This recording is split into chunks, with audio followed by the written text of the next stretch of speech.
Bonjour à toutes et à tous et bienvenue dans cette nouvelle vidéo. Aujourd'hui nous allons parler de 1984, le roman écrit par George Orwell en 1948. C'est un roman dystopique qui se passe dans le futur, comparé à la date à laquelle ça a été écrit, ça se passe en 1984 comme le titre l'indique. Et donc dans ce livre on y retrouve Winston. Winston vit dans un monde futuriste et totalitaire en 1984. Il vit en Océania parce que le monde est divisé en trois grandes puissances qui sont en guerre permanente. À cela près que les régimes alliés ennemis changent perpétuellement sans que le peuple ne s'en rende compte. Pour faire clair, la société est dirigée par le parti représenté par la figure du très grand Big Brother, la figure prédominante de cet homme. Et donc c'est un régime totalitaire dans lequel les citoyens sont surveillés constamment via notamment les téléécrans qui font partie intégrante de leur quotidien et qui fonctionnent sans arrêt, en continuité. Voilà. Il y en a chez eux et ce sont des espèces de télé qui surveillent donc leurs faits et gestes et ne peuvent jamais être éteints, sauf pour les membres du parti. Autrement, ils fonctionnent toujours en permanence, comme une sorte de radio où l'on entend la propagande, la voix de Big Brother et tout ça. Donc Winston est un employé au ministère de la Vérité et dans le commissariat aux archives.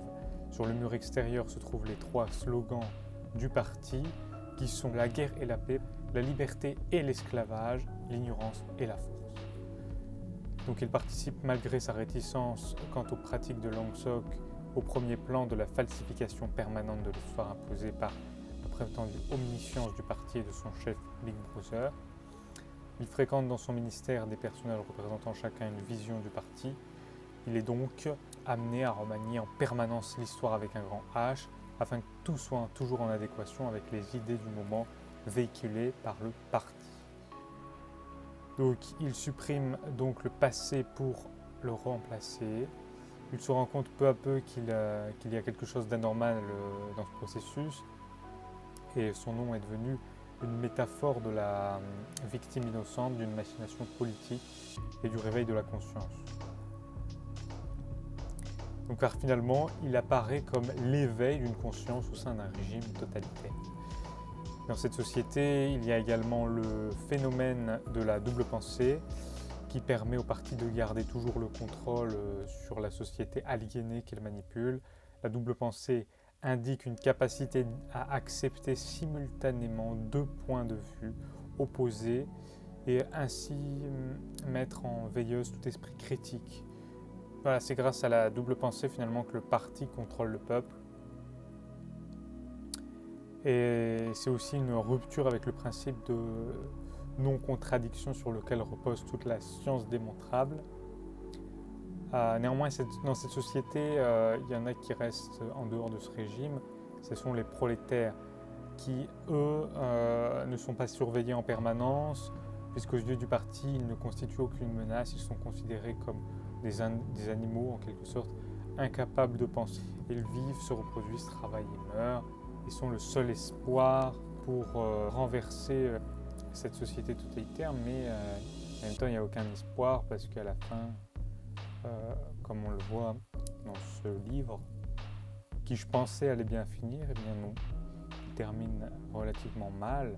Winston meurt, mais il meurt en aimant la figure de Big Brother. Le parti a gagné et visiblement aucun espoir subsiste face à la puissance de Big Brother et donc du parti. Voilà, c'est tout pour cette vidéo. Je voulais juste faire une brève vidéo, un bref résumé d'un livre que j'ai lu il n'y a pas si longtemps que ça, donc 1984, de George Orwell. Merci d'avoir suivi cette vidéo. N'hésitez pas à mettre en commentaire vos avis concernant celle-ci et le contenu de la chaîne. Et voilà, si vous avez d'autres idées, des suggestions, eh bien, je pourrais les prendre en considération et voir ce qu'on va faire par la suite. Donc je vous souhaite une bonne journée, à bientôt.